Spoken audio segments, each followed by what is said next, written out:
I'd like to welcome each and every one of you to Henry's Dashboard Dialogues. This is our first edition of Dashboard Dialogues. This is where we dive into the heartbeat of Glasgow, Kentucky. I am Mayor Henry Royse, and this weekly podcast is designed to be an informational and informal conversation about living here in Glasgow. Kind of like riding together on the way to work or on the way to the grocery store or shopping. We're going to have commuting type conversations, hence the name Dashboard Dialogues.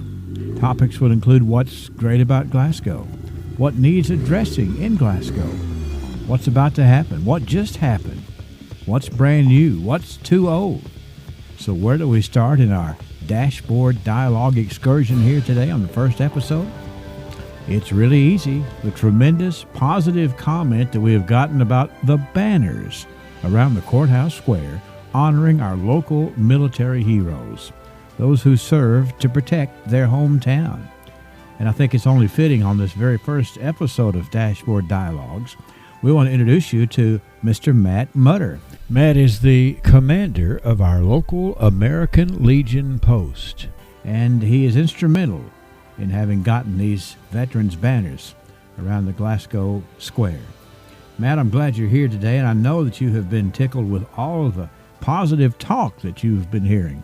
I've heard nothing but good things. We were so excited about getting them put up.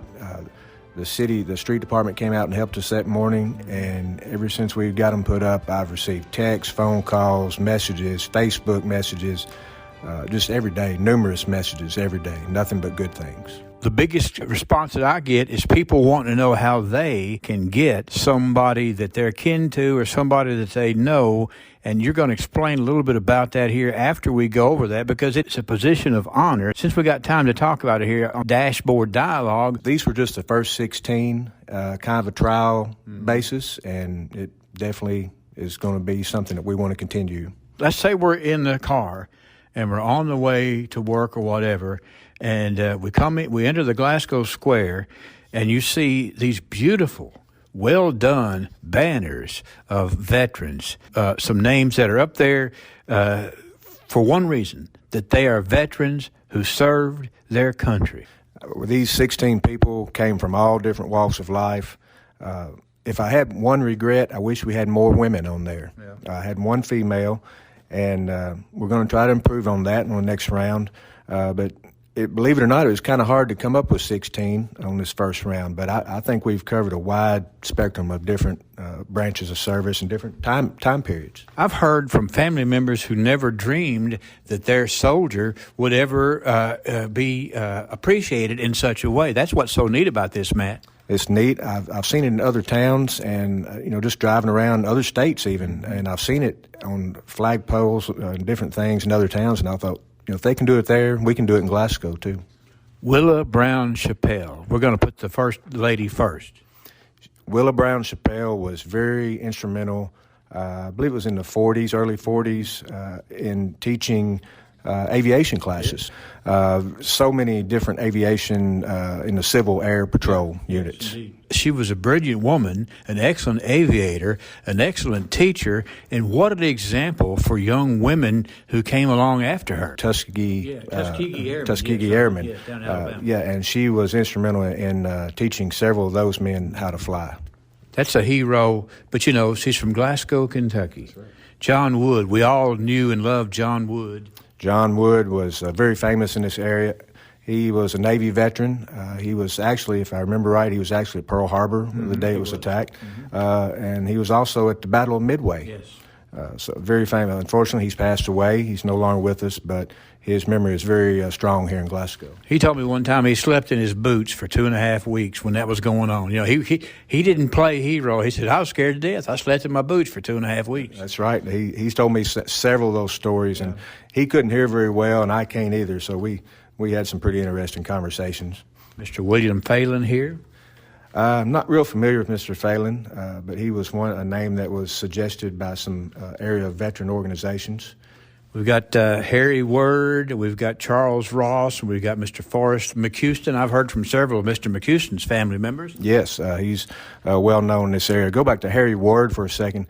He's a good friend of mine. We actually took a trip to D.C. a few years ago on the honor flight. Yep. And he's, to this day, he still lives here in Glasgow, and he loves to tell stories about being in the Navy. And he was a gunner's mate, and I was actually a gunner's mate when I was in the Navy, too. So we share a lot of common interests. Y'all compare technology, huh? That's right. Charles Ross, the next one on the list, he actually lived in Cave City for many years. I think he was from Cave City. He was a POW in the Korean War, I believe, and right about 3 years he was a prisoner of war, and he now lives in E-Town. Okay. Here. Yep. The honor flag for Mr. Tommy Pendleton is up there? Tommy Pendleton, very well known in this area. I believe he was a long-time member of the National Guard in this area and also a state trooper. Yes, no question about it. He was an infamous state trooper for many years. Yes, sir. Very well known in law enforcement. Just like Mr. Barney Tracy. I've heard from a lot of his family members, too. Barney Tracy is very well known in this area. I've received several calls from him, and the families were so proud to have him honored in this fashion. Roger Thomas? Roger Thomas, a well-known guy. I don't believe I've met him personally, but some of the family members have reached out to me about him also. Eugene Moore? Eugene Moore just recently passed away, just within the last month or two. And some of his family members have been longtime friends of mine, and I was very happy to get him up on the banner. You'll see the honor flag of Mr. Richard L. Wood. Richard Wood actually graduated high school with me. Okay. And I didn't have anything to do with putting him on here. He was suggested by somebody else. And I actually talked to him this past weekend at a high school reunion. Okay. And he was really tickled to death to be up there. Well, we got another famous Glaswegian here, Russell Daugherty. Russell Daugherty was suggested to me by Connie Pickett. She is very good friends with Russell. She had known him for years and actually helped her daughter get into the Air Force, I believe. He was very high up in the ranks and very powerful in the military ranks. Mr. Travis Lyle, I remember Mr. Travis Lyle because of how active he was in the local veterans. That's right. If you look up veteran in the dictionary, it probably has Travis Lyle's picture by it. Anything to do with veterans in this area, he was right smack dab in the middle of it. We have Mr. William Cook. William Cook is the father of a good friend of mine. He was suggested actually by one of my next door neighbors. He passed away within the last year or so.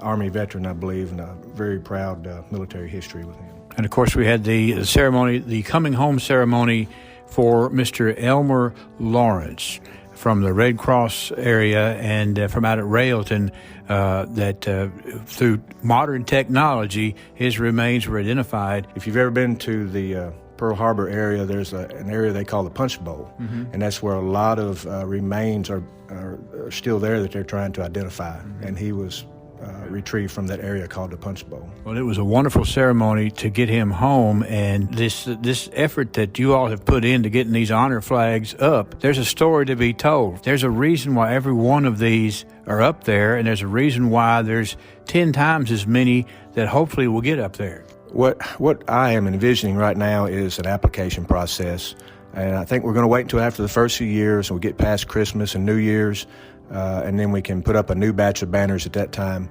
But it'll be a price tag of around $100 a piece. Once you send in your application, you send $100 in, and then once the banners have been up for 2 or 3 months, we will take those banners down and then turn those over to the person that sent the $100 in. It's kind of like when they fly a flag over the Capitol. They were not only in service, but they were honored, and this was the banner that was used to honor them. Right, and the ones we have up now, those will come down probably within the next month or so after Veterans Day, because everybody will be getting ready for Christmas and whatever. But after the first of the year, we're going to be putting a new group up of 16, and we'll start all over again. We'll have that information here on this podcast, here on the Dashboard Dialogue, and we'll also have on the City of Glasgow website. We hope you like listening to Henry's Dashboard Dialogues, and we're really encouraging you to submit topics and to ask questions to be answered on this program.